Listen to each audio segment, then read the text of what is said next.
Ana live sekarang. Facebook.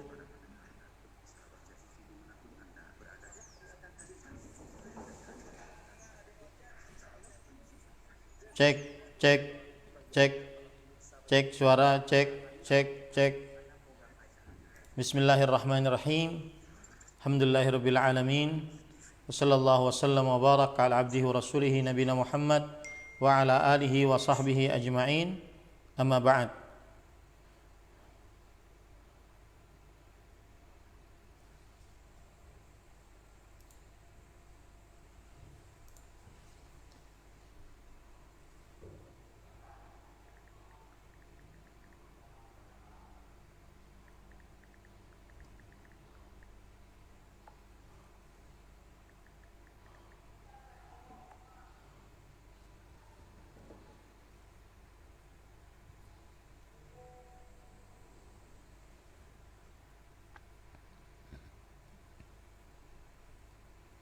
Assalamualaikum warahmatullahi wabarakatuh.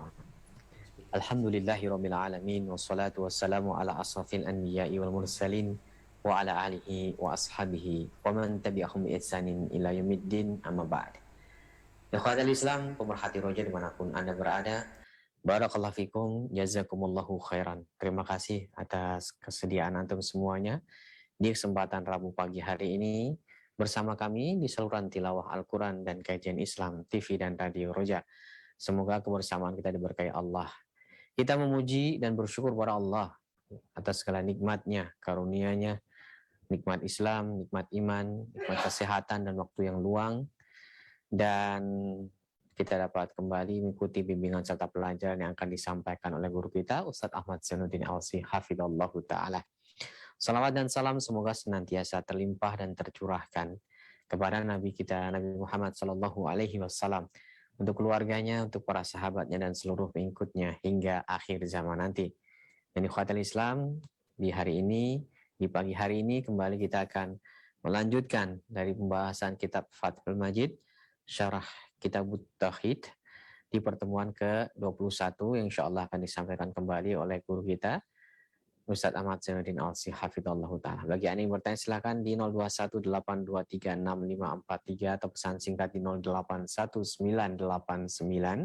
0819896543. Baiklah, langsung kita simak dan ikuti bimbingan dan pelajaran bersama beliau. Pada Ustadz kami silakan, falyatafadhal maskuran ya Ustadz. Bismillahirrahmanirrahim. Innal hamdalillah nahmaduhu wa nasta'inuhu wa nastaghfiruh wa na'udzu billahi min shururi anfusina wa sayyiati a'malina. Man yahdihillahu fala mudilla lahu wa man yudlil fala hadiya lahu. Wa ashhadu an la ilaha illallah wahdahu la syarika lahu wa ashhadu anna Muhammadan 'abduhu wa rasuluh. Ya ayyuhalladzina amanu taqullaha haqqa tuqatih wa la tamutunna illa wa antum muslimun. Ya ayyuhan nasu taqu rabbakumul ladzi khalaqakum min nafsin wahidah wa khalaqa minha zawjaha wa batha minhuma rijalan katsiran wa nisaa'a wattaqullaha alladzi tasaaluna bihi wal arham innallaha kana 'alaikum raqiba. Ya ayyuhalladzina amanu taqullaha wa qulu qawlan sadida yuslih lakum a'malakum wa yaghfir lakum dhunubakum wa man yuti'illaha wa rasulahu faqad faza fawzan 'azima. Amma ba'd, fa inna asdaqal hadits kitabullah wa ahsanul hadi hadyu Muhammadin sallallahu alaihi wa ala alihi wasallam wa syarrul umuri muhdatsatuha wa kullu muhdatsatin bid'ah wa kulla bid'atin dhalalah wa kulla dhalalatin finnar. Alhamdulillah, kita bersyukur pada Allah Subhanahu wa taala pada hari ini, hari Rabu pagi 3 Jumadil Ula 1443 Hijriah, kita dimudahkan oleh Allah Subhanahu wa taala untuk duduk bersama mengkaji kembali kitab Fathul Majid, Syarhu Kitabit Tauhid, yang ditulis oleh Fadilatul Syekh Abdurrahman bin Hasan Al-Syeikh rahimahullahu ta'ala. Salawat dan salam semoga selalu Allah berikan kepada Nabi kita Muhammad sallallahu alaihi wa ala alihi wasallam, pada keluarga beliau, para sahabat, serta orang-orang yang mengikuti beliau sampai hari kiamat kelak. Dengan nama-nama Allah yang husna dan sifat-sifat yang ulia, kita berdoa, Allahumma inna nas'aluka ilman nafi'an wa rizqan tayyiban wa amalan mutaqabbala. Wahai Allah, sesungguhnya kami mohon kepada Engkau ilmu yang bermanfaat, rezeki yang baik, dan amal yang diterima. Allahumma amin. Ahibbatil muslimun, afanillahu wa iyyakum, kaum muslimin yang saya cintai karena Allah, semoga Allah Subhanahu wa taala selalu memberikan afiat kepada kita di dunia dan di akhirat. Masih kita di dalam bab yang keempat dari kitab Fathul Majid Syarhu Kitab Tauhid, yaitu babud du'ai ila syahadati alla ilaha illallah. Bab berdakwah kepada kewajiban berdakwah kepada syahadat la ilaha illallah. Dan pada pertemuan sebelumnya kita sudah mempelajari dalil yang pertama yang dibawakan oleh penulis, yaitu surat Yusuf ayat 108. Qul hadhihi sabili ad'u ilallahi ala basiratin ana wa man ittaba'ani wa subhanallahi wa ma ana minal musyrikin. Katakanlah wahai Muhammad sallallahu alaihi wa ala alihi wasallam, inilah jalanku yang lurus.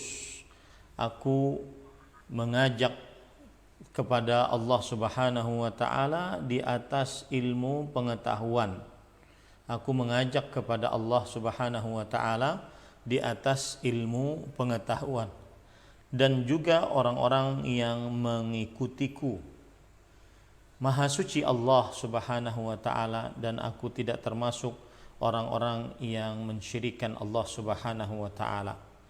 Pendalilan dari ayat ini adalah bahwa jalan Nabi Muhammad sallallahu alaihi wasallam yaitu mendakwahkan tauhid kepada manusia.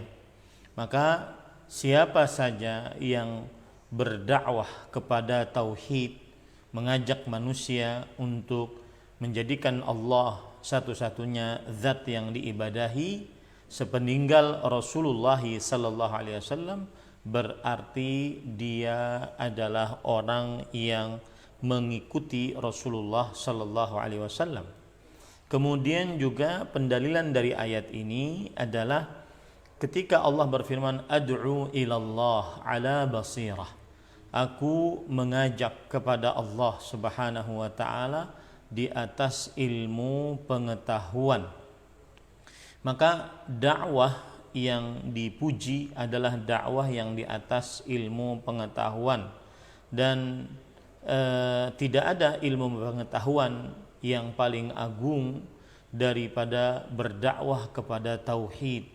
Sedangkan dakwah yang tercela adalah dakwah yang tidak ada di dalamnya mentauhidkan Allah Subhanahu wa taala.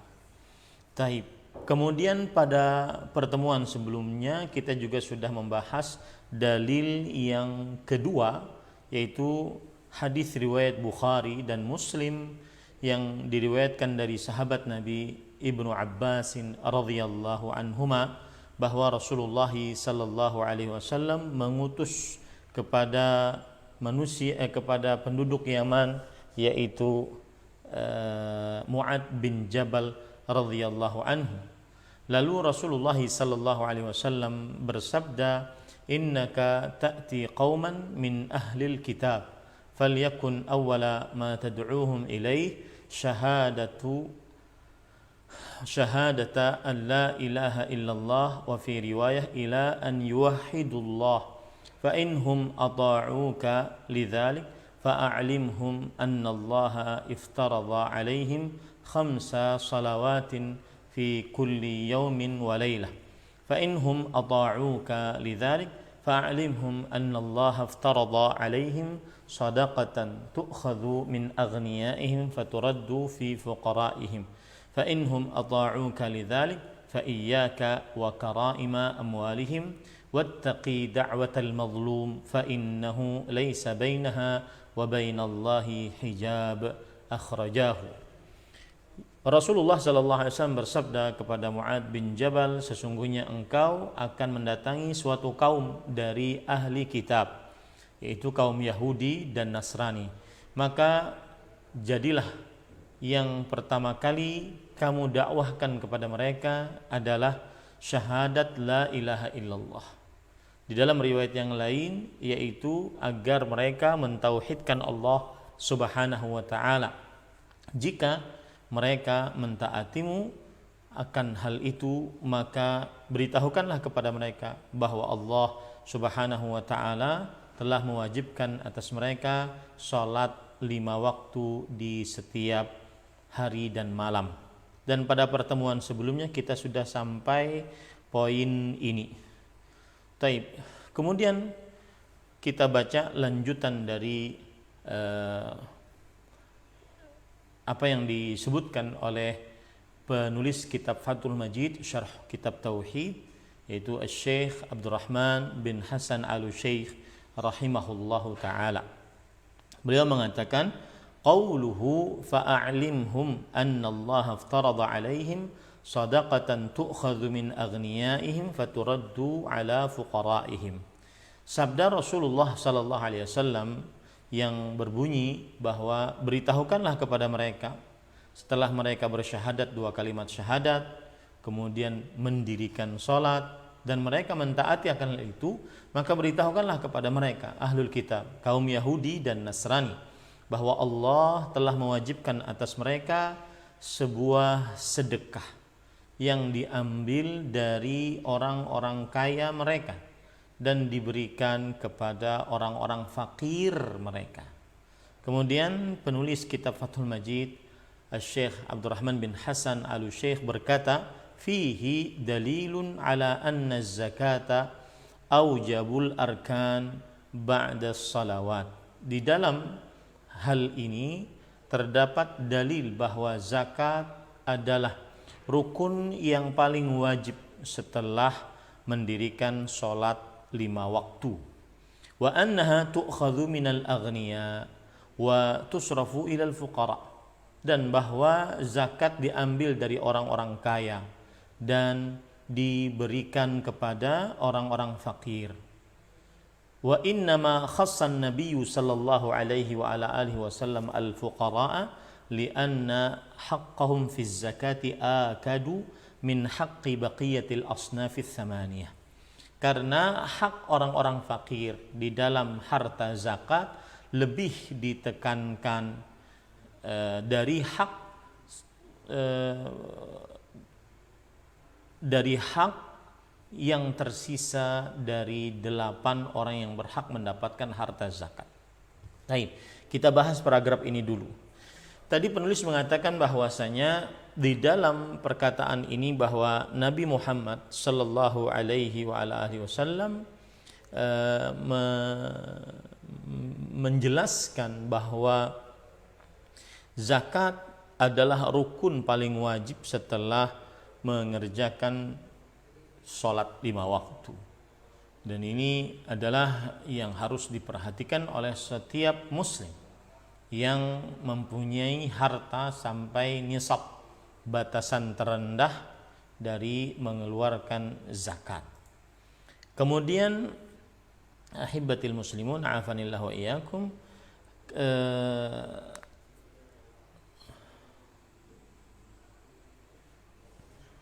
dan harta zakat tersebut diambil dari orang-orang kaya. Jadi tidak semua kaum muslimin diambil harta zakatnya, tetapi orang-orang yang kaya. Siapa mereka? Orang Islam, kemudian merdeka, yaitu bukan budak, kemudian memiliki harta sampai nisab.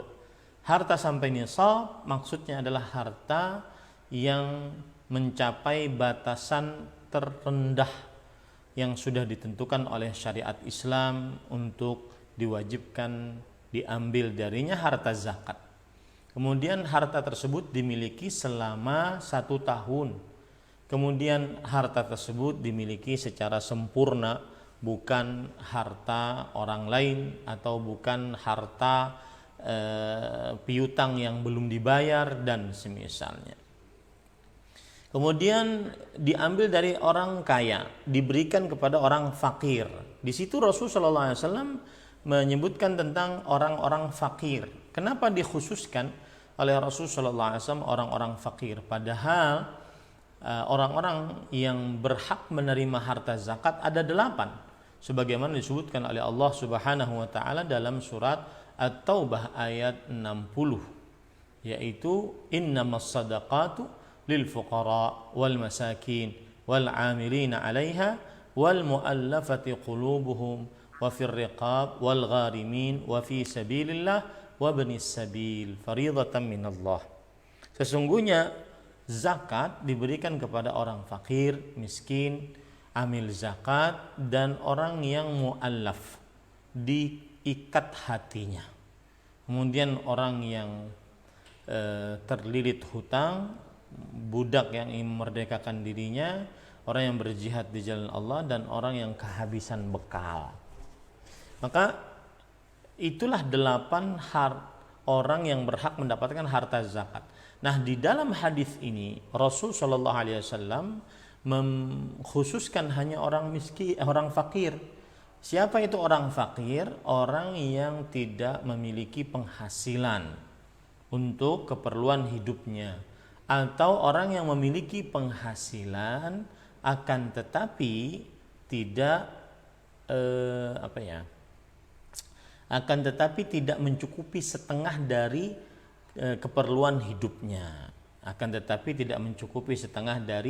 keperluan hidupnya, Nah, ini ahibati al-muslimun a'afanillah wa iyyakum. Taib. Kemudian ahibati fillah a'afanillah wa iyyakum, kaum muslimin yang saya cintai karena Allah, semoga Allah Subhanahu wa taala selalu memberikan afiat kepada kita. Penulis kemudian mengatakan wa fihi annal imama huwa alladhi yatawalla qabdaz zakati wa sarfaha imma binafsihi aw naibihi faman imtana'a min adaiha ilaihi ukhidat minhu qahran.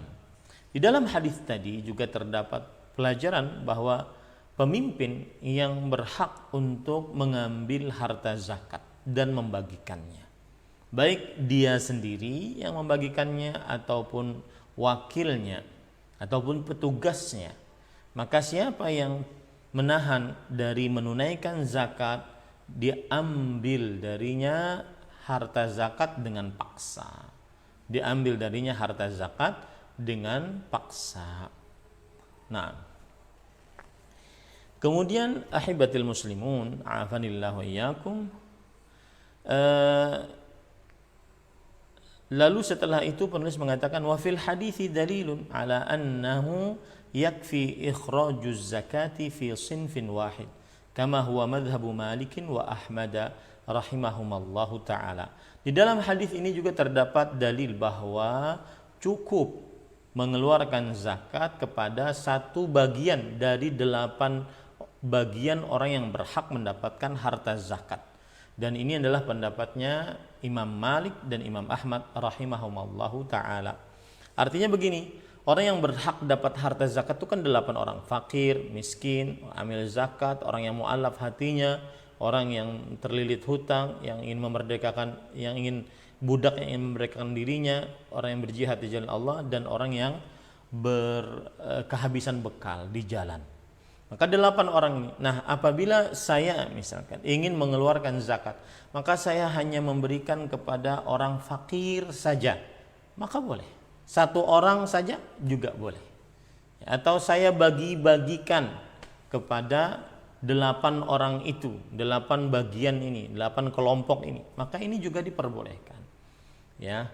Dari 8 itu ada berpuluhan orang, saya bagi-bagikan, juga diperbolehkan. Nah, Nah, itu cara mengeluarkan harta zakat. Jadi misalkan harta zakat saya 1.500.000, saya berikan kepada seorang saja dari fakir miskin, boleh. Atau saya berikan kepada beberapa orang fakir, boleh. Saya bagi-bagi berarti 100.000, 100.000, 100.000, 100.000, boleh. Atau saya bagi menjadi 8 bagian sesuai dengan yang berhak menerima harta zakat.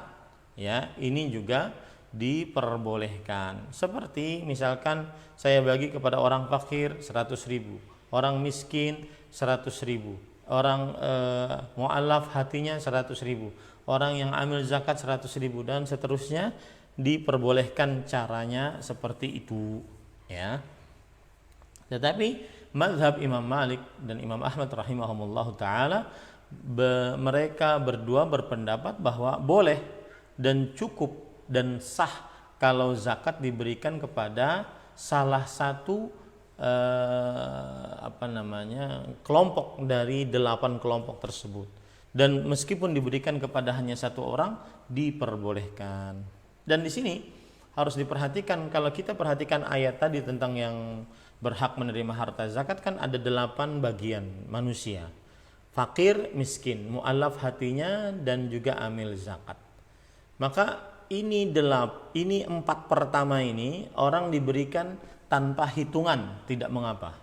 Fakir diberikan seberapa, miskin diberikan seberapa, orang mu'alaf diberikan seberapa, orang yang amil zakat diberikan seberapa, tanpa hitungan, tidak mengapa.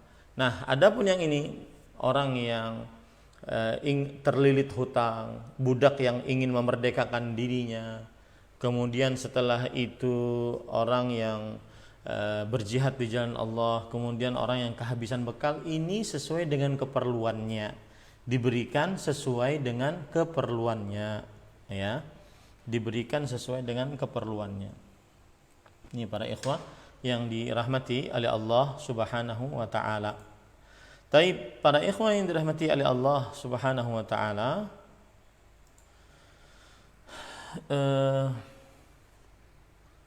ahibati fillah, afanillahu wa iyyakum, kaum muslimin yang saya cintai karena Allah, semoga Allah Subhanahu wa taala selalu memberikan afiat kepada kita di dunia dan di akhirat.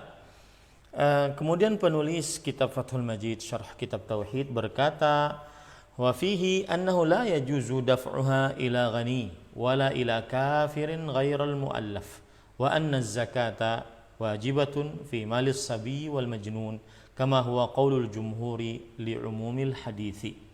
Di dalam hadis ini juga terdapat pelajaran bahwa tidak diperbolehkan memberikan harta zakat kepada orang kaya.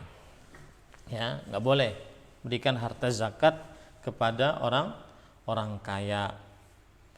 Karena zakat itu untuk menolong, sedangkan orang kaya tidak perlu untuk mendapatkan pertolongan karena dia sudah berlebihan harta. Kemudian orang kaya yang wajib memberikan harta zakatnya, ya, kepada yang miskin. Kemudian juga tidak boleh diberikan harta zakat kepada orang yang kafir, yang tidak mu'allaf. Nah, apa arti mu'allaf? Mu'allaf ini ada berbagai macam arti. Yang pertama, orang yang baru masuk Islam, dan itu yang sering dipahami oleh sebagian orang, bahwasanya mu'allaf adalah orang yang baru masuk Islam, orang kafir yang baru masuk Islam. Ada lagi arti mu'allaf, orang kafir tetap di atas kekufurannya, ya. Kemudian kita ingin ratkan hatinya dengan Islam sehingga imma dia mau bisa masuk Islam ataupun dia tidak mengganggu kaum muslimin. Maka pada saat itu diberikan harta zakat. Nah, makanya disebutkan di sini tidak juga diberikan kepada orang kafir yang bukan mu'allaf. Yang bukan mu'allaf maksudnya yang belum masuk Islam, ataupun yang bukan mu'allaf maksudnya adalah yang tidak ingin dieratkan hatinya dengan kaum muslimin. Nah, seperti itu.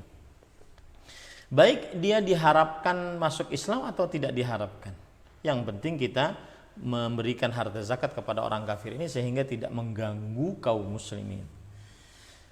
Kemudian juga di sini disebutkan bahwa zakat wajib pada harta anak kecil dan orang gila. Nah, ini patut diperhatikan bahwa zakat itu diwajibkan pada harta meskipun yang memiliki harta itu anak kecil belum baligh, atau meskipun yang memiliki harta tersebut orang gila, orang yang sudah pikun, hilang akalnya. Maka jika ada hartanya dan dia Islam, merdeka, hartanya sampai nisab melalui 1 tahun dan hartanya dimiliki secara sempurna, wajib zakat meskipun dia tidak baligh, tidak berakal. Nah, ini patut diperhatikan ya. Sebagaimana ini adalah pendapat jumhur, yaitu mayoritas para ulama berdasarkan keumuman hadis. Kemudian penulis kitab Fathul Majid, Syekh Al-Allama Abdurrahman bin Hasan Al-Syekh berkata, "Qultu wal faqiru idza ufrida fil lafzi tanawala al-miskin wa bil aks kana dhairihi kama qarrarahu Syekhul Islam." Yang artinya yang namanya orang fakir jika disebutkan secara tersendiri maka dia maksudnya juga orang miskin. Ya, dan juga disebutkan begitu. Kalau orang miskin disebutkan sendiri maka dia maksudnya juga orang fakir. Ya, dan di dalam bahasa Arab banyak seperti itu, seperti iman dan Islam. Kalau iman saja disebutkan ya ayyuhalladzina amanu, wahai orang yang beriman, maka ini masuk ke dalamnya adalah iman dan Islam. Kalau seandainya disebutkan orang Islam saja, udkhulu fis silmi kafah, masuklah kalian ke dalam agama Islam dengan secara menyeluruh. Islam saja, maksudnya di sini adalah Islam dan iman. Tapi kalau disebutkan dua-duanya secara bersamaan, maka Islam dan iman beda maknanya. Islam amalan lahiriah, iman amalan hati. Begitu juga fakir dan miskin. Kalau disebutkan fakir juga, maka masuk ke dalamnya miskin dan juga fakir. Beda dengan miskin juga seperti itu. Kalau disebutkan miskin saja, masuk ke dalamnya fakir dan miskin. Kalau seandainya disebutkan dua-duanya secara bersamaan, maka beda artinya. Fakir adalah orang yang tidak mempunyai penghasilan sama sekali. Ya, miskin orang yang mempunyai penghasilan tetapi tidak mencukupi seluruh keperluannya. Atau fakir adalah orang yang mempunyai penghasilan tetapi tidak mencukupi setengah dari keperluannya. Miskin adalah orang yang mempunyai penghasilan tetapi tidak mencukupi seluruh keperluannya. Nah, ini taib.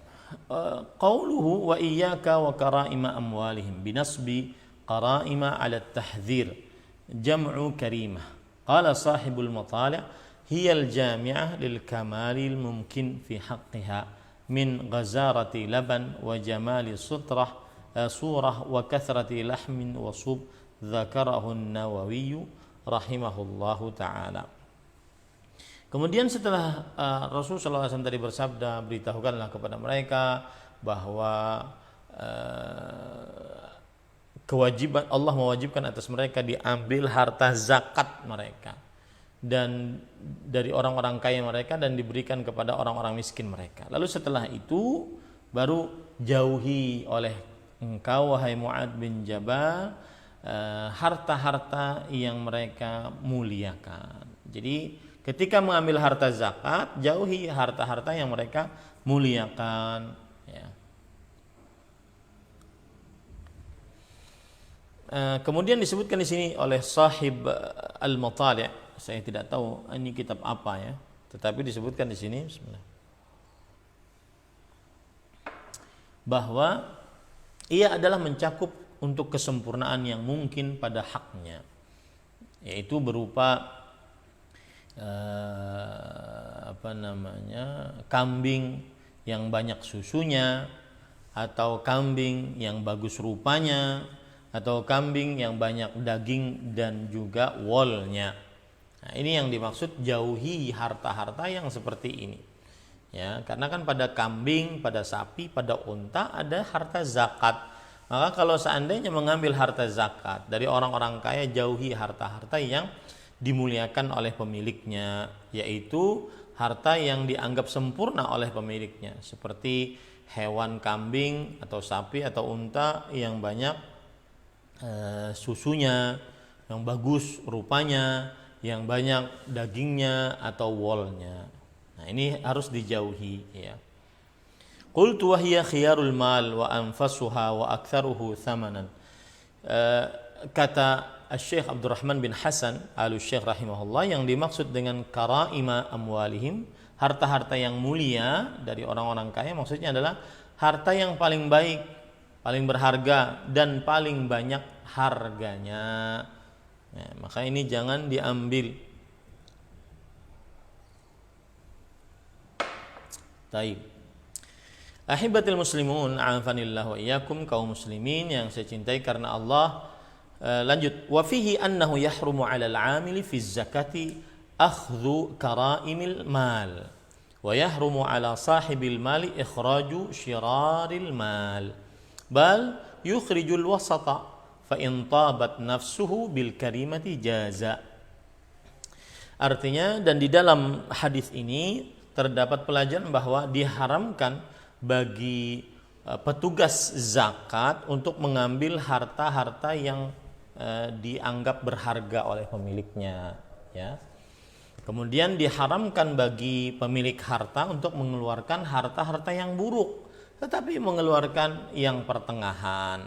Jika dirinya merasa nyaman, maka dia boleh mengeluarkan harta-harta yang mulia. Nah, kemudian setelah itu di dalam hadis disebutkan wattaqi da'watal mazlum, dan hati-hatilah terhadap doa orang yang terzalimi. Kenapa disebutkan tentang doa orang yang terzalimi di sini? Karena kan habis mengambil harta orang-orang kaya, khawatirnya mereka merasa terzalimi. Ya, maka jauhilah doanya orang-orang yang terzalimi. Ai ij'al bainaka wa bainahu wiqayatan bil adli wa tarki dzulm wa hadzanil amrani yaqiyani min man ruziqahuma min jami'i syurur dunya wa ukhra. Maksudnya adalah jadikan antara engkau dan doa orang yang terzalimi tersebut pembatas dengan cara berbuat adil ya, dan tidak menzalimi kepada orang-orang yang diambil hartanya sebagai harta zakat. Dan dua perkara ini, berbuat adil, tidak menzalimi, adalah menjaga siapa yang diberikan rezeki dari keduanya dari keburukan dunia dan di akhirat. Ini bagi petugas zakat ya, jangan bermudah-mudah untuk mengambil harta yang disukai oleh pemilik harta zakat. Nah, jadi cari yang pertengahan ya, yang mana pemilik harta zakat tersebut mereka nyaman, tenang mengeluarkan hartanya.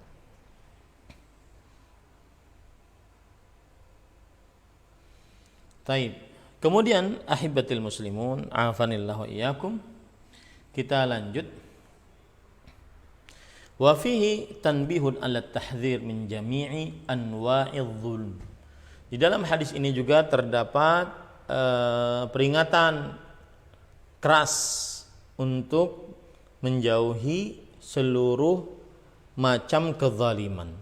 Termasuk kezaliman adalah mengambil harta orang-orang yang diwajibkan zakat atas mereka, dan yang diambil adalah harta yang berharga bagi pemiliknya. Ini kezaliman. Kemudian lanjut, qauluhu fa innahu aisyan laisa bainaha wa bainallahi hijab. Maksudnya adalah sesungguhnya doa yang orang yang terzalimi tidak ada jarak antara dia dengan Allah Subhanahu wa taala. Tidak ada penutup antara dia dengan Allah Subhanahu wa taala. Hadhil jumlatu mufassiratun li dhamiri sya'n. Ai fa inna la tahjibu 'anillah fayaqbaluha.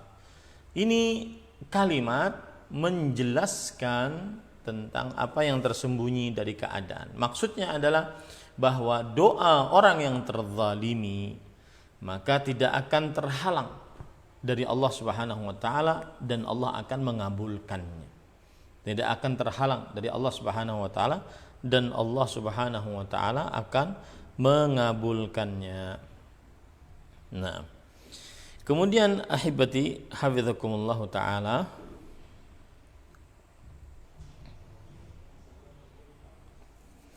wa fil hadithi aidan qabulu khabaril wahidi al-adl, yang artinya di dalam hadis ini juga terdapat diterimanya hadis dari satu orang yang dia itu adalah seorang yang adil, artinya orang yang bagus akidahnya, bagus akhlaknya, ya, bagus akidahnya dan bagus akhlaknya. Kemudian para ikhwan yang dirahmati oleh Allah Subhanahu wa taala, penulis kemudian mengatakan wa wujubul amali bihi, dan wajib untuk mengamalkannya. Wajib untuk mengamalkannya. Artinya meskipun itu adalah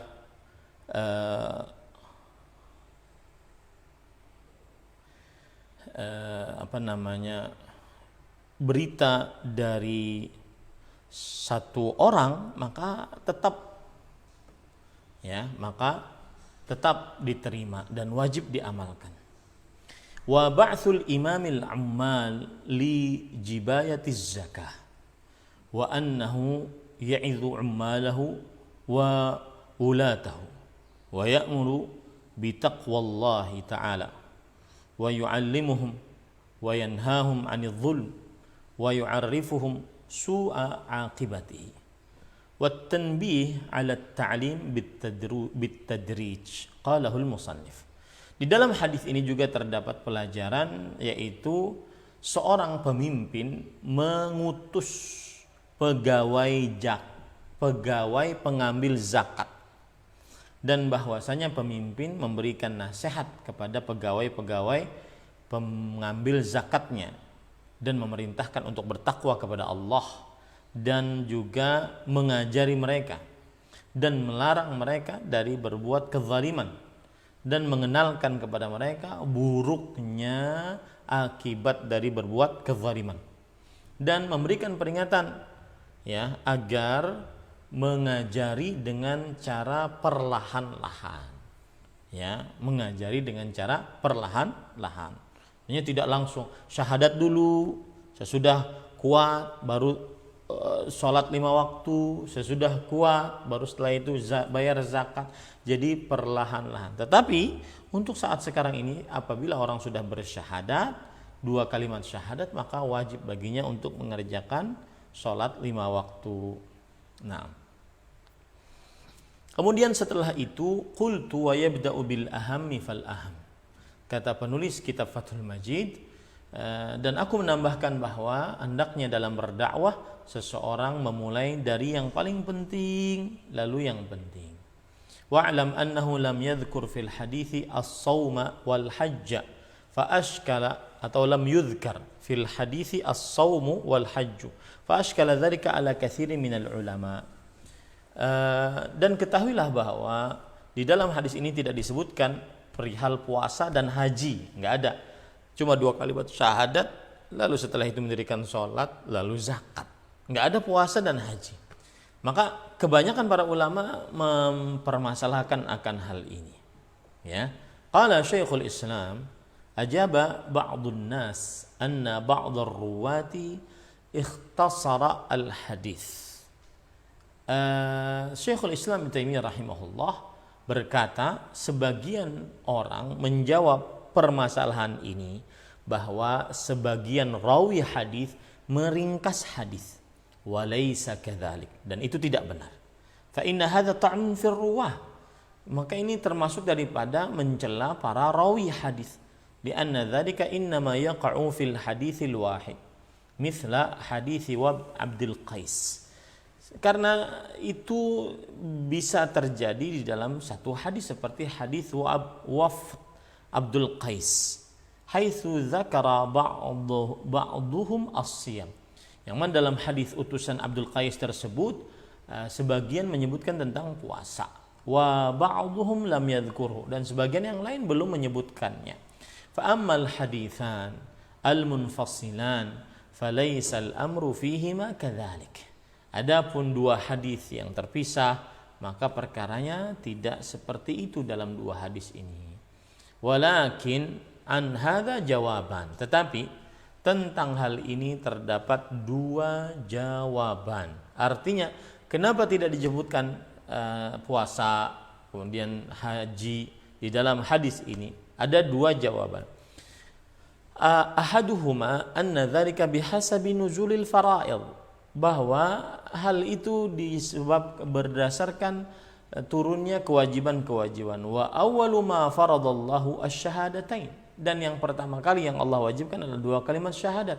Tsummas shalah, kemudian baru salat. Fa innahu amara bis salati fi awwali awqatil wahyi.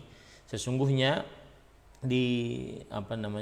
fa innahu umira, sesungguhnya Nabi Muhammad SAW diperintahkan untuk mengerjakan salat di awal waktu-waktu ketika mendapatkan wahyu. Walihada lam yudhkar wujubul haji ka'amatil ahadits. Oleh sebab itulah tidak disebutkan kewajiban haji seperti hadis-hadis yang lainnya yang umum. Innama ja'a fil ahaditsil mutaakhirah. Sesungguhnya itu datang di dalam hadis-hadis yang terakhir. Artinya kewajiban haji itu kan datangnya terlambat, yaitu tahun ke-9 Hijriah, maka tidak disebutkan pada waktu keluarnya hadis ini. Karena waktu itu hanya disyariatkan dua kalimat syahadat, kemudian sholat waktu itu di Mekah, kemudian setelah itu berzakat ya di Madinah, dan haji terakhir. Nah, ini para ikhwah. Itu jawaban yang pertama, yaitu itu sesuai dengan turunnya kewajiban-kewajiban. Sesuai dengan turunnya kewajiban-kewajiban. Al-jawabus tsani, jawaban yang kedua adalah annahu kana yadhkuru fi kulli maqamin ma yunasibuhu. Yang artinya adalah bahwa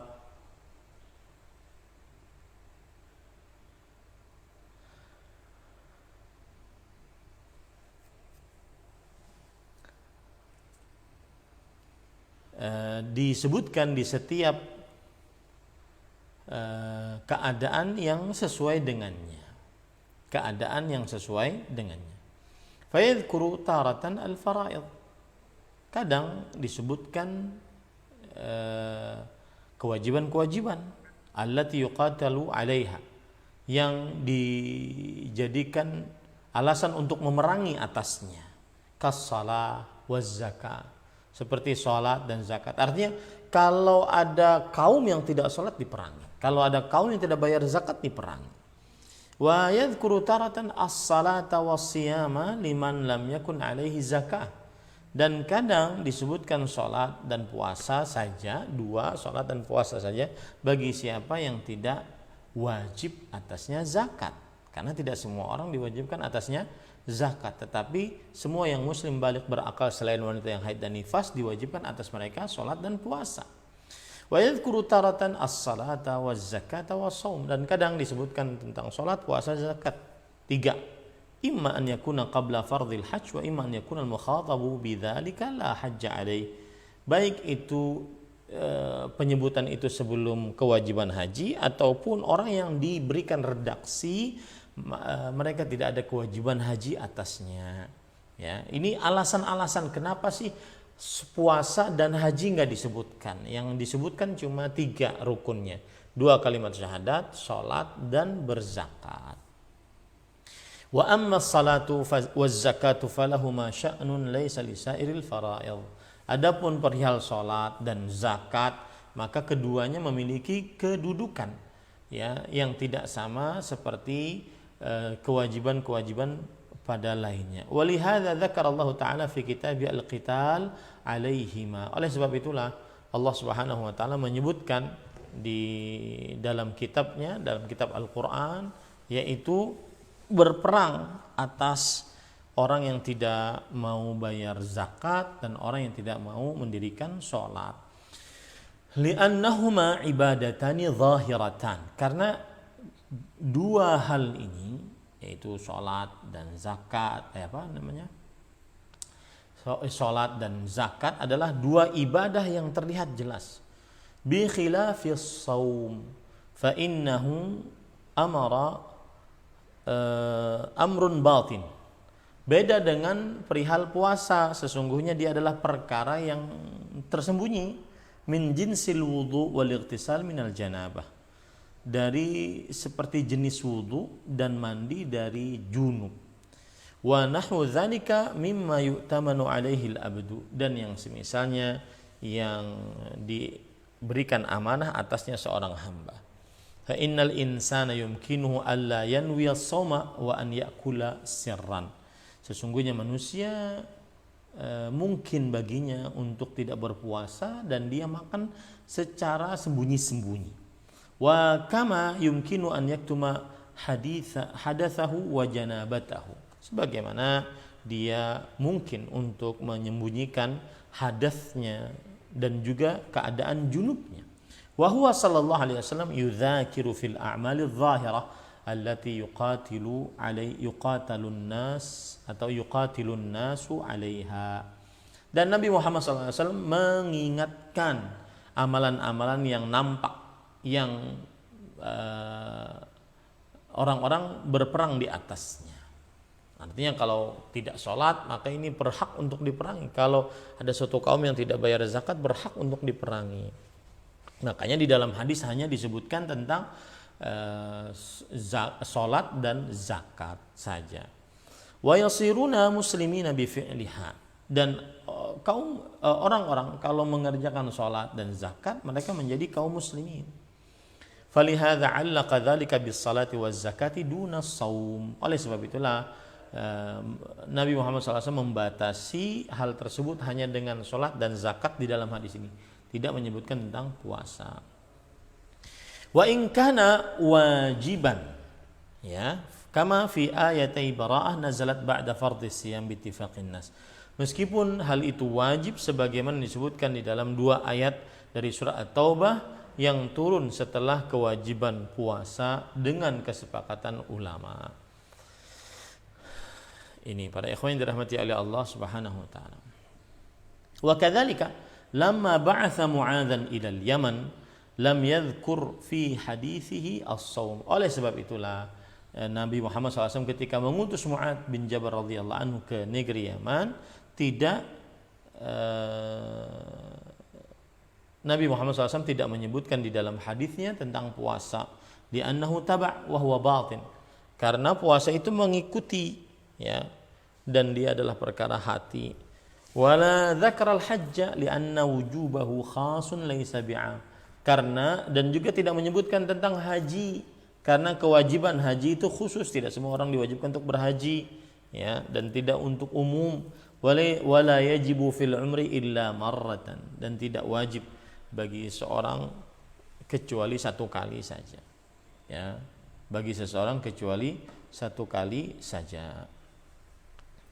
Ini para ikhwan yang dirahmati oleh Allah Subhanahu wa taala. Qauluhu akhrajahu ayil Bukhari wa Muslim, akhrajahu aidan Ahmadu wa Abu Dawud wa Tirmidzi wa Nasa'i wa Ibnu Majah.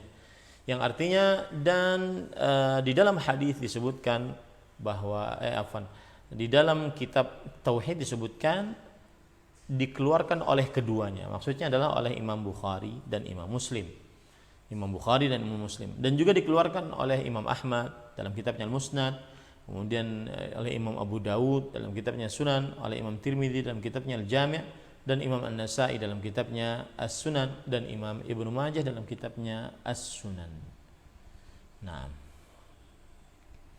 ya, para ikhwan yang dirahmati oleh Allah Subhanahu wa taala, tertinggal lagi di dalam bab ini satu hadis, tetapi kalau saya lanjutkan akan sangat panjang, maka kita cukupkan pada pertemuan kali ini. Kita masuk kepada sesi pertanyaan. Jika ada yang ingin ditanyakan, maka dipersilahkan. Wallahu a'lam. Nah.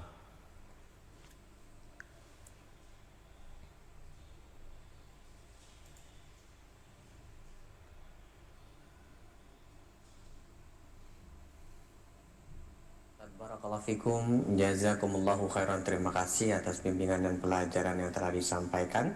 Semoga menjadi tambahan ilmu untuk kita semuanya. Allah mudahkan untuk kita bisa memahami serta mengamalkannya. Selanjutnya kami berikan kesempatan untuk Anda yang bertanya, silakan di 0218236543. Via telepon kami tunggu pertanyaan Anda. Halo.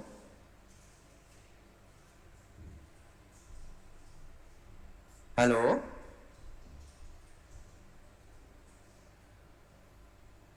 Halo. Assalamualaikum, Waalaikumsalam warahmatullahi wabarakatuh. Bapak dengan siapa ini, di mana? dengan Abu Salma.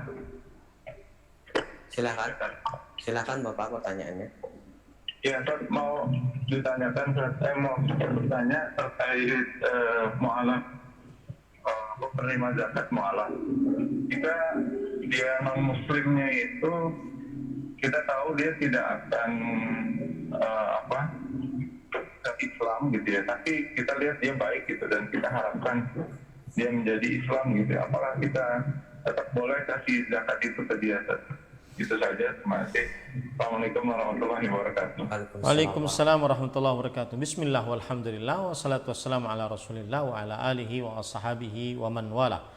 Iya, setiap orang kafir yang diharapkan untuk terikat hatinya dengan agama Islam dan akhirnya diharapkan dia masuk dalam agama Islam, boleh untuk diberikan harta zakat. Ya, harta zakat. Dan saya ingin menegaskan bahwa apa bedanya sedekah dengan zakat? Bedanya adalah zakat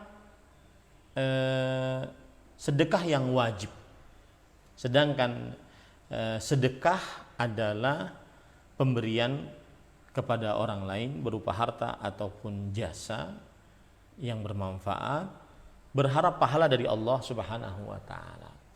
Nah, jadi intinya diperbolehkan memberikan harta zakat kepada orang kafir yang diharapkan dia dapat hidayah masuk dalam agama Islam, atau diharapkan dia tidak membahayakan kaum muslimin dan semisalnya. Ini diperbolehkan untuk diberikan harta zakat kepada orang-orang kafir yang ingin dieratkan hatinya kepada Islam dan kaum muslimin. Wallahu a'lam. Baik Ustaz, terima kasih atas jawaban dan nasihatnya. Selanjutnya kami berikan kesempatan kembali masih via telepon di 0218236543. Silakan. Halo. Halo. Silakan. Waalaikumsalam warahmatullahi wabarakatuh. Bapak dengan siapa ini, di mana Bapak? Ya, saya dengan Islam lagi untuk kerja kantor, Pak. Ya, silakan. Pertanyaannya Pak. Untuk pertanyaannya, zakat itu untuk zakat penghasilan maksudnya, Pak Ustaz. Itu aja, Pak Ustaz, saya pertanyaan. Terima kasih. Jazakallah. Assalamualaikum warahmatullahi wabarakatuh. Waalaikumsalam warahmatullahi wabarakatuh. Silakan. Waalaikumsalam warahmatullahi wabarakatuh. Jazakumullahu khairan atas pertanyaannya kepada Bapak. Bismillah, alhamdulillah, wassalatu wassalamu ala rasulillah wa ala alihi wa sahbihi wa man wala. Ahibati fillah, afanillah wa iyyakum kaum muslimin yang saya cintai karena Allah. Semoga Allah Subhanahu wa taala selalu memberikan afiat kepada kita di dunia dan di akhirat. Maka jawabannya adalah harta yang wajib dizakati yaitu harta yang disimpan ataupun harta yang berasal dari gaji ataupun harta yang berupa perhiasan-perhiasan seperti emas dan perak, ya. Ini harta-harta yang wajib dizakati dari sisi zakat harta. Jadi harta uang, emas dan perak, ya, ini adalah harta yang wajib dizakati. Jika seseorang memiliki uang ataupun emas dan perak yang mana dia memilikinya sampai nisab, batasan terendah dari yang sudah ditentukan oleh syariat, dan dia miliki selama 1 tahun, kemudian harta tersebut adalah kepemilikannya secara sempurna, wajib baginya untuk mengeluarkan zakat. Ya. Adapun zakat gaji ataupun penghasilan, maka ini perlu didudukkan permasalahannya. Apabila penghasilan per bulan, maka dilihat apakah penghasilannya sampai nisab, batasan terendah tadi. Kemudian apakah penghasilan tersebut dia miliki selama 1 tahun ataukah tidak dia miliki.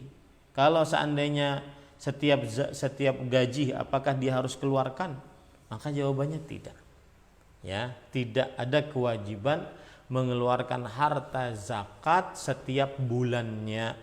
Yang ada kewajiban adalah mengeluarkan harta zakat apabila sudah sampai nisab, kemudian setelah itu melalui 1 haul semenjak mencapai nisab tersebut, kemudian setelah itu dimiliki secara sempurna.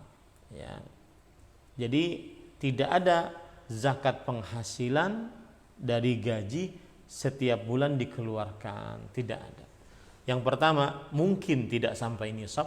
Kalaupun sampai nisab, maka berarti belum sampai 1 tahun. Yang wajib dikeluarkan adalah ketika sampai 1 tahun. Wallahu a'lam. Nah. Baik Ustaz, barakallahu fikum. Terima kasih atas jawaban dan nasihatnya. Selanjutnya kami akan berikan kesempatan untuk pesan singkat yang masuk di 0819896543. Pertanyaan pertama dari Eriska di Lamongan. Pertanyaan sebagai berikut, Ustaz. Ustadz, sering saya mendengar teman-teman di sekitar kita setiap mereka menginginkan sesuatu barang atau harta yang dia suka, baik itu harta mewah atau hal yang membahagiakan hatinya, mereka seringkali bilang seperti ini, Ustadz, disolawatin dululah, siapa tahu nanti Allah kabulkan. Apakah hal-hal seperti ini diperbolehkan atau tidak, Ustadz? Perkataan mengandung kesyirikan atau tidak hal tersebut, Ustadz? Bismillah, walhamdulillah, wassalatu wassalamu ala rasulillah wa ala alihi wa ashabihi wa man wala. Ahibati fillah, afanillah wa iyyakum kaum muslimin yang saya cintai karena Allah. Semoga Allah subhanahu wa ta'ala selalu memberikan afiat kepada kita di dunia dan di akhirat. Adapun permasalahan seseorang menginginkan mobil, lalu dia bersalawat di samping mobil yang dia inginkan untuk dibeli tersebut. Semoga dengan salawat tersebut dia bisa membeli mobil kelak. Maka jawabannya adalah bersolawat atas Rasul sallallahu alaihi wasallam adalah ibadah kepada Allah Subhanahu wa taala. Dan ketika ibadah, maka syarat ibadah sampai diterima oleh Allah adalah harus ikhlas dan sesuai dengan petunjuk Rasulullah sallallahu alaihi wasallam. Harus ikhlas dan sesuai dengan petunjuk Rasulullah sallallahu alaihi wa ala alihi wasallam. Maka saat itulah ibadah salawat akan diterima oleh Allah Subhanahu wa taala. Kemudian yang kedua, ketika kita berdoa kepada Allah Subhanahu wa taala meminta sesuatu, maka dianjurkan kita untuk bersalawat sebagai pelancar doa kita diterima oleh Allah Subhanahu wa taala. Nah, mungkin yang melakukan salawat di sini dan mengatakan tadi salawatin dululah mudah-mudahan nanti terkabul, mungkin maksudnya seperti itu, ya, mungkin maksudnya seperti itu. Tetapi lebih baik dia berdoa kepada Allah Subhanahu wa taala, kemudian sebelum berdoa dia bersalawat, lalu dia berdoa kepada Allah apa yang dia minta. Nah, semoga dengan seperti itu lebih sesuai dengan syariat Islam. Jadi tidak datang-datang ke mobil misalkan Allahumma shalli ala Muhammad wa ala ali Muhammad kama shallait, tidak. Tetapi dia berdoa, dia bersalawat dulu, kemudian setelah itu dia memohon kepada Allah Subhanahu wa taala.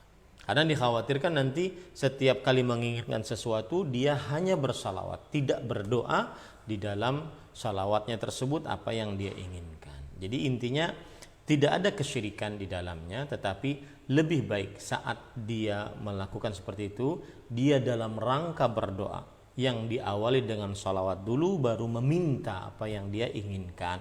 Karena memang salawat kepada Nabi Muhammad SAW adalah termasuk pelancar dikabulkannya doa oleh Allah Subhanahu wa taala. Wallahu a'lam. Naam. Taib, Ustaz, barakallahu fikum wa jazakallahu khairan. Terima kasih atas bimbingan dan nasihat yang bermanfaat. Semoga menjadi tambahan ilmu untuk kita semuanya. Berikutnya kami akan bacakan kembali dari pesan singkat yang telah masuk. Assalamualaikum warahmatullahi wabarakatuh. Dari Umu Abdillah di Kendari yang bertanya, Ustadz, ana pernah mendengar ceramah tentang hukum gambar masjid dan Ka'bah pada sajadah itu tidak dibolehkan, termasuk gambar makhluk bernyawa pada pakaian. Pertanyaan saya, jika kita mempunyai pakaian dan sajadah tersebut, apa yang harus kita lakukan pada pakaian dan sajadah tersebut? Silakan, Ustaz. Bismillah, alhamdulillah, wassalatu wassalamu ala rasulillah wa ala alihi wa sahbihi wa man wala. Pada ahibati hafidhakumullahu ta'ala, ahibati fillah hafidhakumullahu ta'ala, kaum muslimin yang saya cintai karena Allah, semoga Allah Subhanahu wa taala selalu memberikan afiat kepada kita di dunia dan di akhirat. Yang pertama yaitu mendirikan sholat di atas sejadah, maka boleh dan sholatnya sah walaupun di atasnya ada gambar masjid, ya, ada gambar masjid, maka sholatnya adalah sholat yang sah. Akan tetapi disyariatkan bagi orang yang sholat, hendaklah sejadahnya jauh dari gambar-gambar, hendaklah karpetnya jauh dari gambar-gambar sampai tidak mengganggu dirinya di dalam sholatnya, ya. Jadi hendaknya sajadahnya itu polos dan tidak ada gambar-gambar yang bermacam-macam. Dan semestinya seorang muslim lebih baik melakukan seperti itu. Oleh sebab itulah ketika Rasul sallallahu alaihi wasallam salat, kemudian di hadapan beliau ada kain yang bercorak, maka beliau memberikan kain tersebut kepada Abu Jahl dan beliau berkata, inna alama syaghalatni an salati, sesungguhnya corak-coraknya itu menyibukkanku dari salatku. Yang jelas seorang mukmin hendaknya dia menjauhi salat-salat di sejadah ataupun alas-alas salat yang bergambarkan. Tetapi pada saat itu kalau ditanya salatnya sah atau tidak, salatnya sah, tidak mempengaruhi akan kesahan salatnya secara hukum fikih, ya. Cuma dimakruhkan untuk memiliki yang seperti itu sehingga bisa mengganggu salatnya. Adapun kalau seandainya gambarnya adalah gambar makhluk hidup, maka lebih baik maka diharamkan untuk menggambar makhluk hidup, baik itu pada kaos ataupun pada apalagi sejadah, ya, tidak diperbolehkan gambar makhluk hidup. Nah, sekarang di zaman yang begitu canggih ini, kaos kadang-kadang kan bisa di-print, kemudian dia bukan gambar tetapi dia foto. Bagaimana hukumnya? Maka tetap lebih baik dijauhi untuk ngeprint pada kaos atau pada baju yang bergambar manusia atau makhluk hidup, ya, meskipun dia adalah foto, karena aslinya foto beda dengan menggambar, ya, menggambar seperti melukis. Dan pendapat yang lebih kuat, foto adalah tidak sama dengan menggambar, melukis atau memahat, dan tidak masuk ke dalam hadis Rasul sallallahu alaihi wasallam bahwa asyaddun nasi adzaban yaumal qiyamah al-musawwirun. Manusia yang paling berat siksanya pada hari kiamat adalah orang yang menggambar. Dan fotografi tidak masuk ke dalam hadis ini menurut pendapat yang kita kuatkan. Tetapi lebih baik tetap dijauhi. Kaos atau baju atau jaket ataupun kain atau horden atau apa saja, ya, digambari dengan gambar makhluk hidup, baik gambar itu adalah oretan lukisan ataupun foto ya yang di print. Sehingga apa bedanya foto dengan lukisan? Kalau lukisan kan memang menggambar, tidak sama persis. Kalau foto kan sama. Ya saya fotonya begini, bentuk saya dari saya begini, Bapak lihat langsung saya atau melihatnya melalui televisi, ya, dicetak pun juga seperti ini, tidak ada bedanya. Yang terlarang adalah menyerupai makhluk ciptaan Allah Subhanahu wa taala.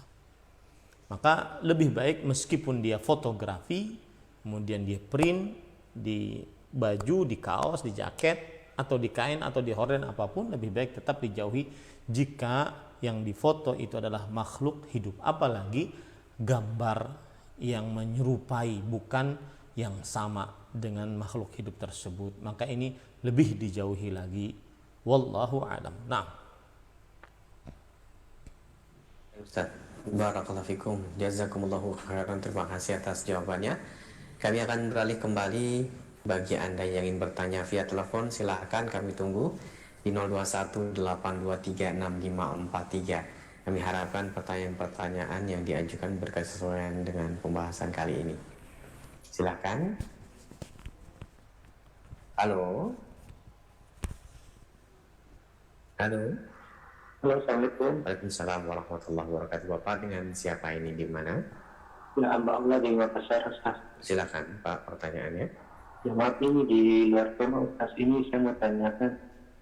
Ini kan rencana depan ini saya mau menikah, tapi itu saya melangsungkan akad nikah itu di luar daerah. Ya, yang itu kan saya berangkat di sana itu pagi, Ustaz. Bilang saya itu mengadakan acara jam 10 pagi sampai jam 5 sore begitu. Jadi maksudnya bagaimana itu tata cara sholat saya, Ustaz? Apakah tetap saya harus pergi ke masjid waktu masuk zuhur, atau saya bisa jamak waktu asar, saya pasar zuhur dengan asar? Iya. Terima kasih. Ustaz, ya. Terima kasih. Assalamualaikum warahmatullahi wabarakatuh. Waalaikumsalam warahmatullahi wabarakatuh. Waalaikumsalam warahmatullahi wabarakatuh. Bismillah, alhamdulillah, wassalatu wassalamu ala rasulillah wa ala alihi wa sahbihi wa man walah.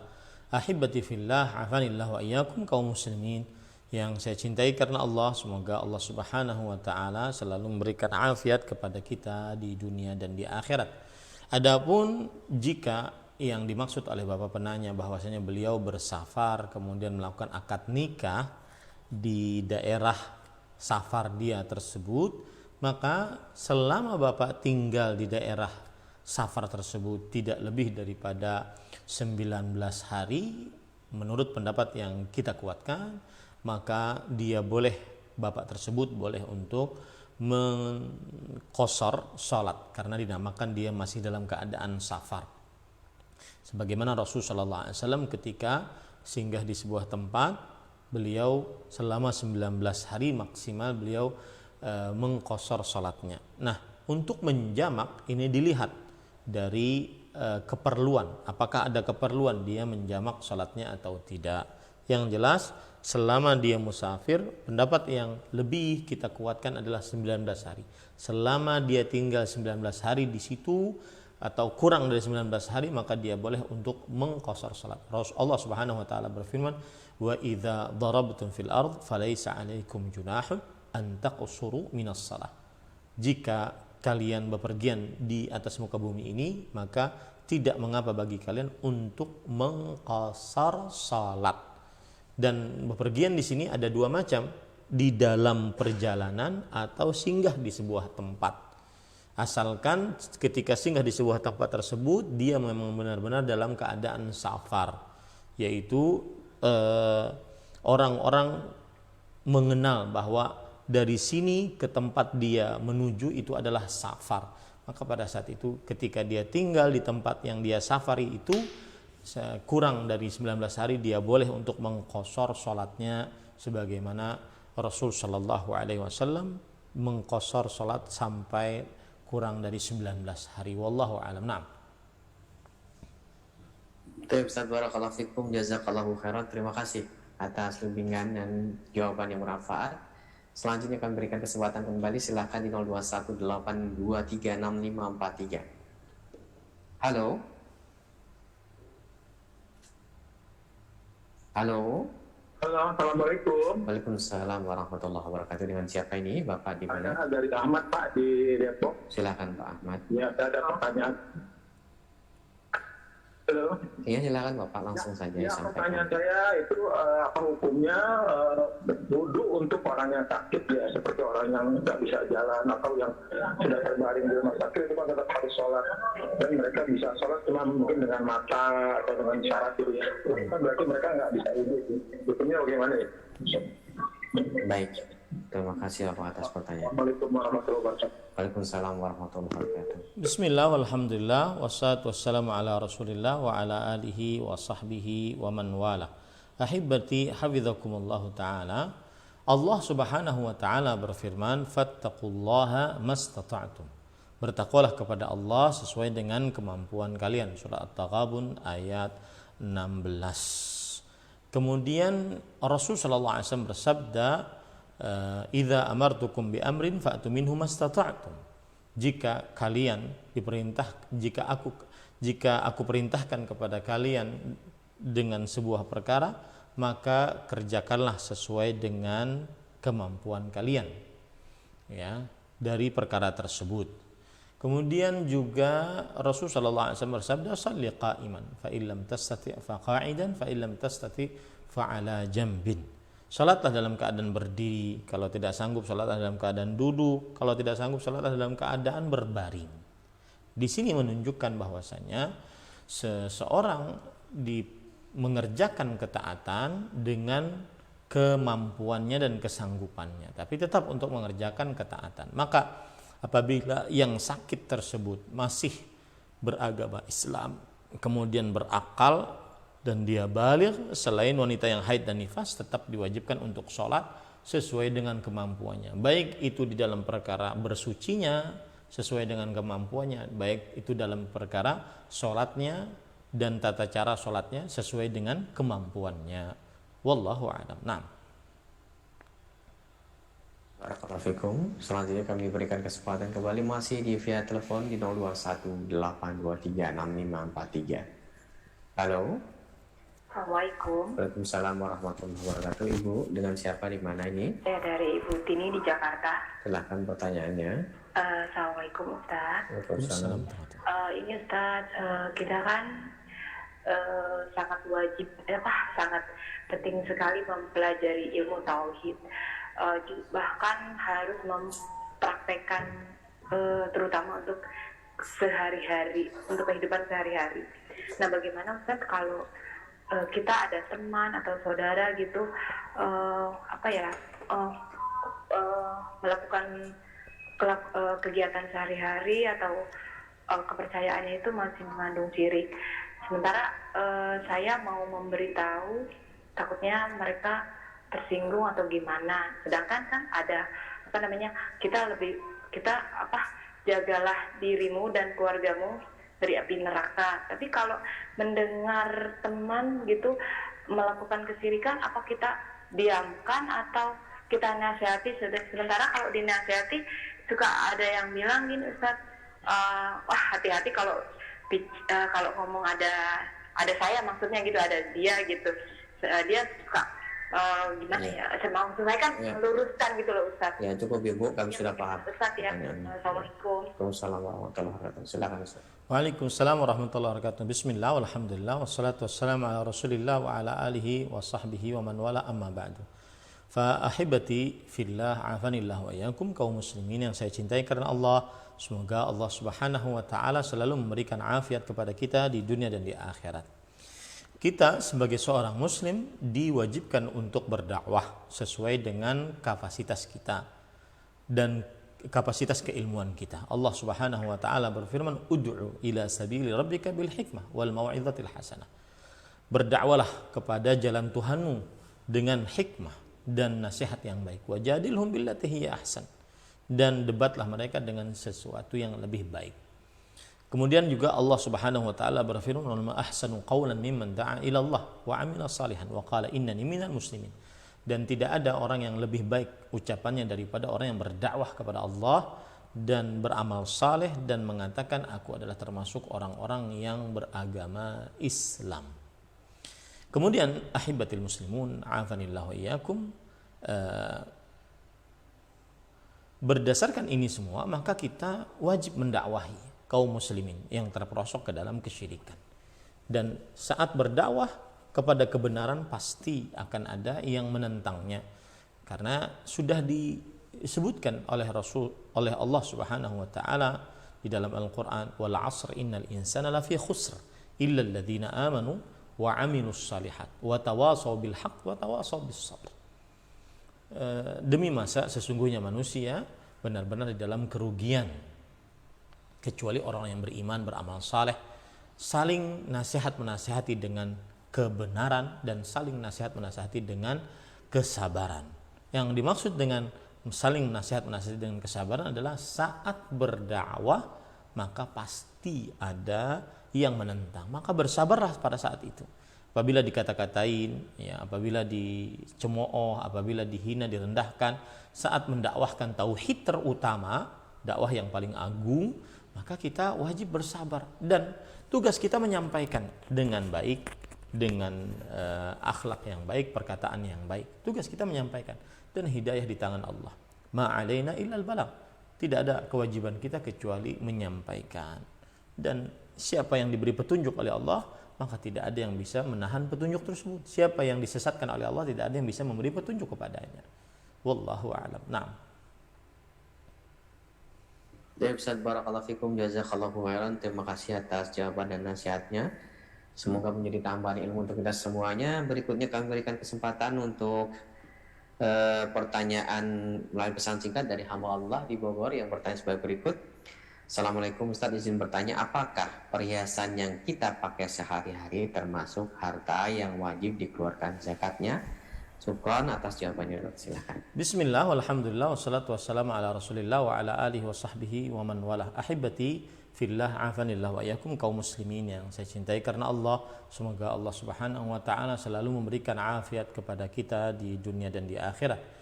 Perhiasan yang dipakai sehari-hari, pendapat yang lebih kuat adalah diwajibkan untuk dibayarkan zakatnya. Hal ini berdasarkan ada seorang wanita membawa anak perempuannya menghadap kepada Rasulullah SAW. Kemudian Rasulullah SAW bertanya, yaitu tukhriju zakat hadza, apakah engkau wahai perempuan mengeluarkan zakat gelang ini yang dipakai oleh anak perempuanmu? Maka sang ibu mengatakan, tidak wahai Rasulullah SAW. Kemudian Rasulullah SAW mengatakan, ayasurruka an yusawwirkallahu bihima minan nar. Apakah engkau mau Allah Subhanahu wa taala kelak menggelangkan api neraka pada kedua tangan anakmu tersebut? Nah, ini menunjukkan bahwasanya harta perhiasan yang dipakai pun diwajibkan dizakati atasnya. Dan juga berdasarkan keumuman ayat dalam surat Taubah, Allah Subhanahu wa taala berfirman, walladzina yaknizuna adh-dhahaba wal fiddata wa la yunfiqunaha fi sabilillah fabashshirhum bi'adzabin alim yauma yuhma 'alaiha fi nari jahannam fatuqwa biha jibahuhum wa junubuhum wa dhuhuruhum hadza ma kanaztum li anfusikum fadzuqu ma kuntum taknizun. Dan orang-orang yang menyembunyikan emas dan perak, mereka tidak mau membayarkan zakat atasnya, maka ancamkanlah kepada mereka siksa yang pedih. Pada hari kiamat, emas dan perak tersebut dipanaskan pada neraka jahanam, kemudian lempengan-lempengan emas dan perak tersebut berubah menjadi lempengan-lempengan api, ditempelkan pada dahi, pada punggung, dan pada lambung. Dahi, punggung, dan lambung, ya. Maka kemudian para ikhwan yang dirahmati oleh Allah Subhanahu wa taala, dahi, dan itu adalah bagian-bagian yang paling panas di dalam tubuh kita. Kalau ditempelkan sesuatu yang panas, paling sakit, ya. Maka kemudian Allah mengatakan, fadzuqu ma kuntum taknizun, rasakanlah itu yang kalian sembunyi-sembunyikan, tidak mau dibayarkan zakat atasnya. Nah, ini menunjukkan bahwasanya seorang yang memiliki perhiasan yang dipakai diwajibkan tetap untuk mengeluarkan zakat atasnya. Wallahu a'lam. Naam. Barakallahu fikum wa jazakallahu khairan. Nampaknya pertanyaan yang disampaikan tadi merupakan pertanyaan penutup di pertemuan kita. Sebelum kami akhiri, mohon Ustaz berikan iktitam. Fadhil ya Ustaz. Bismillah, walhamdulillah, wassalatu wassalamu ala rasulillah wa ala alihi wa sahbihi wa man wala. Ahibbatil muslimun, afanillahu wa iyyakum. Pada kesempatan kali ini kita mempelajari hadis yang atau dalil yang kedua di dalam bab yang keempat, yaitu bab berdakwah, kewajiban berdakwah kepada syahadat la ilaha illallah. Dan pada dalil yang kedua ini sisi pendalilannya adalah bahwa ketika Rasul sallallahu alaihi wasallam bersabda, hendaklah pertama yang kamu dakwahkan kepada mereka adalah bersyahadat la ilaha illallah. Ini adalah pendalilan yang sangat jelas berkaitan dengan bab, yaitu kewajiban berdakwah kepada syahadat la ilaha illallah. Karena Nabi Muhammad sallallahu alaihi wasallam memerintahkan kepada Mu'adz bin Jabal radhiyallahu anhu untuk memulai dakwah di negeri Yaman kepada kaum ahli kitab Yahudi dan Nasrani, yaitu memulai dengan perkara tauhid, syahadat la ilaha illallah, dan perintah menunjukkan kepada kewajiban. Perintah dari Rasulullah SAW kepada Mu'adz menunjukkan kepada kewajiban. Semoga yang disampaikan bermanfaat dan semoga kita mendakwahkan kepada tauhid sehingga kita benar-benar mengerjakan yang diperintahkan oleh Rasulullah sallallahu alaihi wa ala alihi wasallam. Wallahu alam. Sallallahu nabiyana Muhammad walhamdulillahirabbil alamin. Wassalamualaikum warahmatullahi wabarakatuh. Waalaikumsalam warahmatullahi wabarakatuh. Barakallahu fikum. Jazakumullahu khairan. Terima kasih Ustaz atas bimbingan dan pelajaran yang Ustaz telah sampaikan untuk menambah ilmu kita di kesempatan Rabu pagi hari ini dari pembahasan kitab Fathul Majid syarah kitab Tauhid. Semoga pertemuan kita diberkahi Allah dan dimudahkan untuk mengamalkannya. Memerhati roja dimanapun Anda berada, kami yang bertugas mohon pamit undur diri. Kami akhiri subhanakallahumma bihamdika asyhadu an la ilaha illa anta astaghfiruka wa atubu ilaik. Wassalamualaikum warahmatullahi wabarakatuh. Assalamualaikum.